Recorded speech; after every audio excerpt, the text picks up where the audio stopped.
Hey everybody, Shane here, Shoebox Legends. Been a few days since I've popped on here with any content, so I wanted to get on, show off a few cards that I've picked up, culminating in one instance where I actually bought the card really specifically because of the assigned grade, which I know flies in the face of what I'm always saying and what you're always hearing here in the YouTube community about buying the card and not the grade, but I never say never, and in this case, I literally bought the card specifically because of the assigned grade. So I'll explain my rationale behind that in a moment or towards the end of the video. But before we get to that, just have a small handful here of cheaper pickups that I've acquired and haven't had a chance to show off yet. Starting with the latest Marker Doodle Mondays card from my best friend and yours, Scott, over at Reindeer Studios. He did this wonderful Ted Williams. This is the most recent card in the Marker Doodle Mondays release for 2025. And look at the kind of the 3D effect that you get with the bunting in the background here on the stadium. Just really well done and a wonderful shot there of the Splendid Splinter post swing. And another great job by our mutual bestie, Scott, over at Reindeer Studios. So again, $6. You can pick up one of the Marker Doodle Monday cards of your own. I would highly recommend heading on over to his Etsy store and following along as that series continues on into the future here. Next up, I have a couple of parallels that are maybe my favorite modern parallel. They're certainly in the mix, and it is the Stadium Club Rainbow Foil Board. Now, these combine the wonderful photography that we're all used to from Stadium Club, especially over the last 10 years or so, with a little bit of shine and scarcity. They are always numbered to 25, and in this case, to share today, I have two new Jackie Robinsons that I've been able to acquire. Picked up first and foremost, this came in my most recent COMC order. This is the 2024 Jackie Robinson. The 2025 Stadium Club set has not yet dropped. So as of right now, this is the most recent Stadium Club Jackie card. And of course, as I mentioned, this is the Rainbow Foil Board Parallel, as you can clearly see based on that bright background and the numbering on the back. Pardon the glare here. You can see I have copy 12 of 25. So pretty cool. Not one of my favorite images on a Stadium Club Jackie Robinson card, if I'm being honest, but he's had, I believe, 10 Stadium Club cards since 2014 when they began this parallel.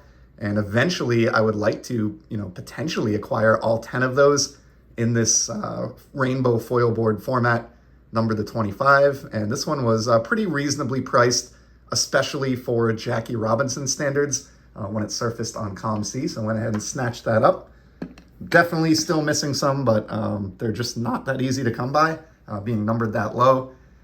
The next one is one that I was much more excited about. This popped up on eBay, and I immediately smashed the Buy It Now button. This was priced below $100, and it's another Jackie that's a few years old. And unlike the one that we just saw, it has an image that is just fantastic. So check this out. And again, apologies for the glare, but this is the 2018 Stadium Club Rainbow Foil Board Jackie. Continuing on in that series, they used a black and white image of him in this particular release, but I love the horizontal layout and that wonderful post swing. You can see the prominent number 42 right along the bottom there, and just a glorious card.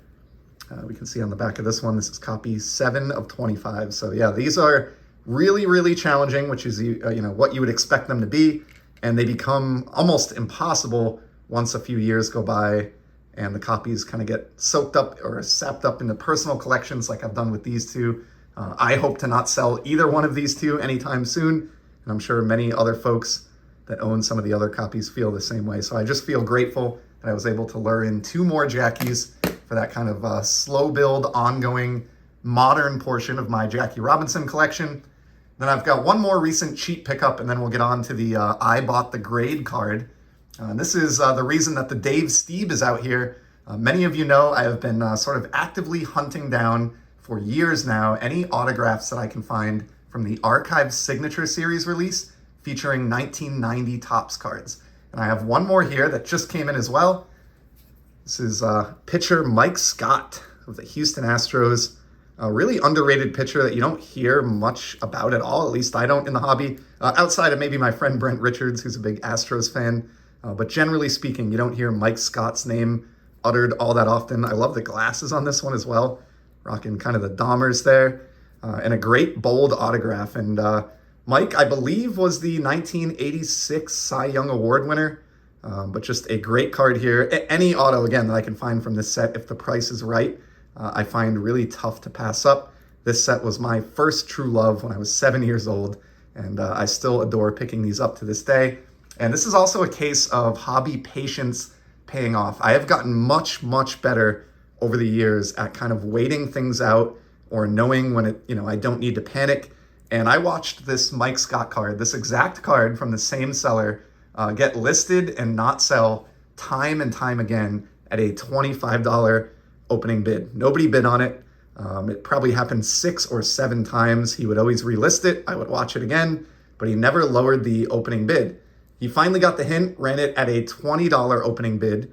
But to be honest, like I just said, Mike Scott is not a popular name in the hobby, and 1990 Topps is not a popular set in the hobby. So I kind of took my chances, rolled the dice. I figured if nobody's buying this for $25, they may not bid at 20 either. And I let it roll.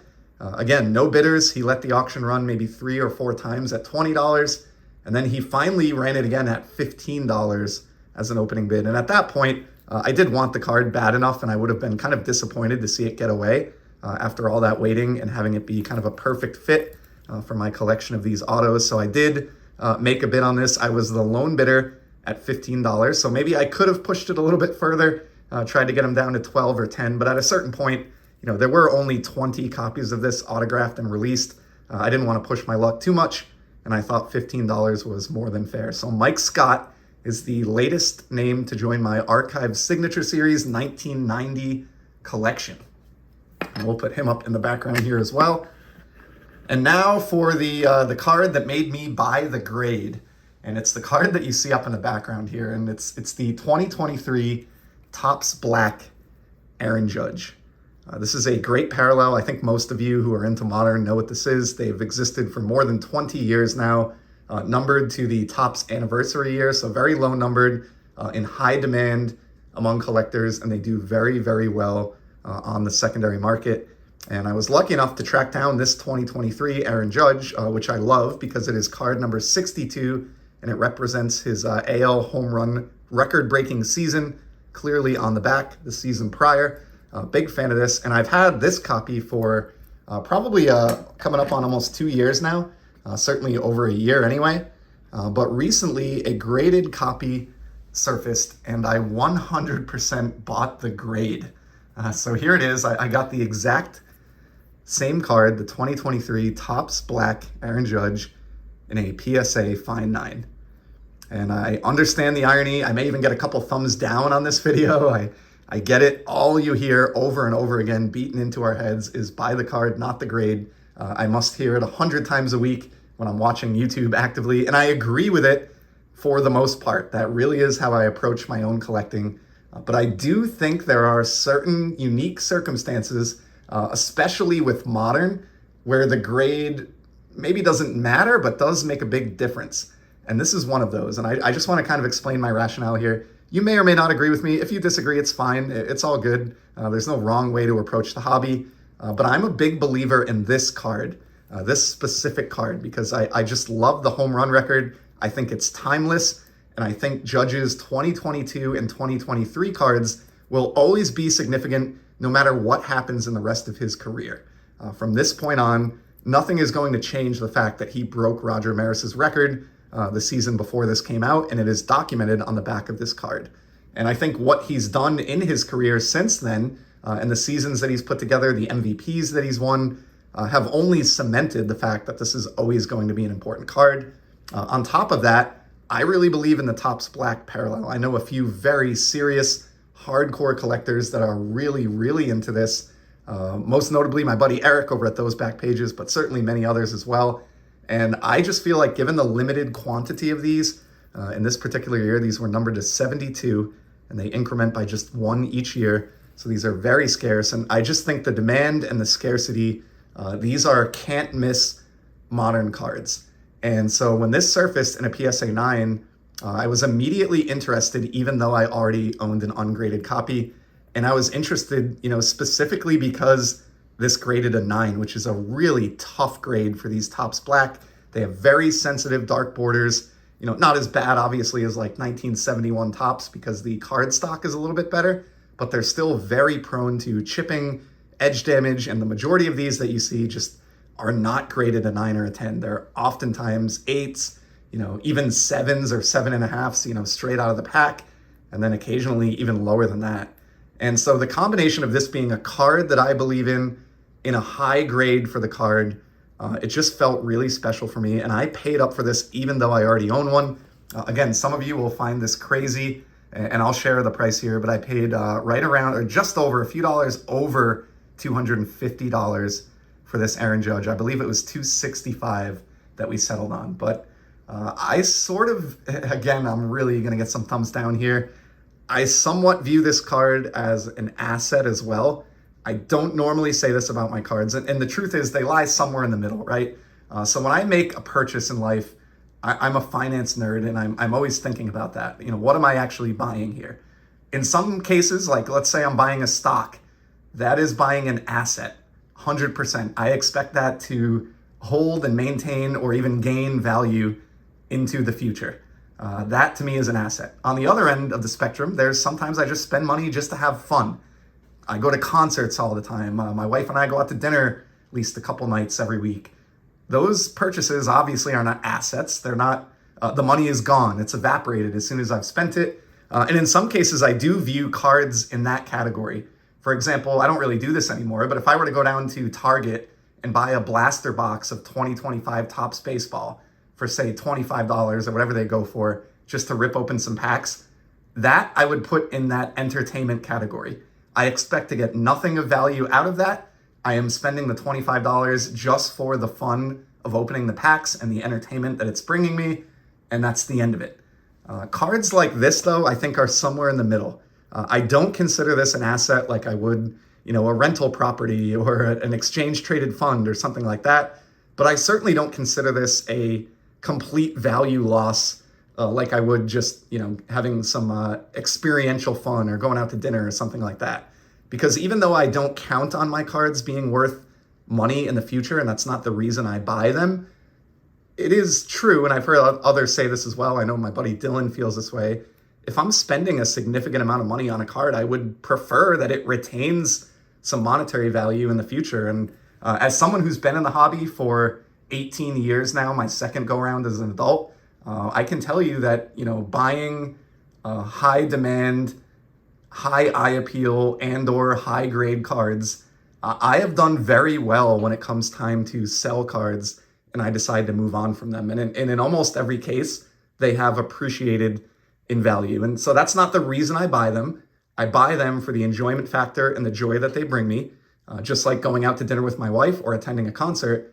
But I do expect that they will retain some value going forward and can be used to, jump into other cards or for any reason down the line. And so I didn't mind, for all those reasons, spending what some would probably consider a crazy amount of money and dropping $265 on this Aaron Judge parallel from 2023. And the other reason I did it, to be honest with you, is kind of a two-factor. Everything I just talked through, but in addition to that, this completes a beautiful quartet of this card. So I now have the Topps Black. I've got the Topps Chrome Blue Refractor, which is a great color match for the Yankees, numbered to 150, both in PSA 9. I've got the True Gold Refractor from Topps Chrome, numbered to 50, also in a PSA 9. And then last but not least, the card that I've shown off many times, and I'll show it again here, because why not? I have the gold vinyl, I always do that, the Superfractor. It's a gold vinyl in the world of Panini. The Topps Chrome Superfractor 1 of 1, also in a PSA 9. So I've now got, probably the 4 copies or versions of this significant card that I would want the most, all in a PSA Fine 9. And at the end of the day, the ungraded double that I have back there, I am more than happy to hang on to. I'm a big believer in Aaron Judge and that parallel and that card. So I'll just keep that one for the future, and maybe someday down the line I will sell it or trade into some other card that I want to acquire in the future, because after all, it will retain some value, even though that's not the reason that I picked it up. So all right, that's a wrap. I did not intend to go 15 minutes here, But again, it's been a little while, so I just wanted to pop on and say hello. Let me hear it in the comments below. You can give me all the crap you want for buying the grade. Totally get it if you don't understand my decision there, but that's the way I approach collecting. That's what's been on my mind recently, and appreciate the opportunity to share it with all of you. I know there's tons of great content out there, so I appreciate your dedication and you stopping by to give me a little bit of your valuable time. I'll be back soon, as you know, and in the meantime, just enjoy the hobby, everybody. Take care.